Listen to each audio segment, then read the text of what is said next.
Hey guys, in today's video, I'm going to show you how to get beans in Bigo Live. Let's begin. So once you go to Bigo Live, you're going to go to the bottom right corner and then select Me. And then you're going to select Wallet. Then you can also go to the Beans section or the Beans tab.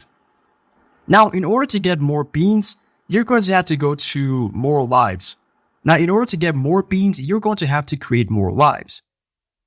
And the best way to get more beans is to stream when it is nighttime. Because during the day, people are either at work or they're quite busy, so there won't be as many people on your live as compared to nighttime. So nighttime, lots of people are on their phones, so you can just start lives during nighttime. And another way to get more beans is to make sure that you keep your content engaging and exciting.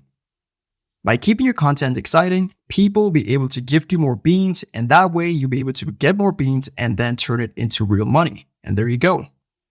I hope this tutorial was helpful for you, and I'll see you in the next one.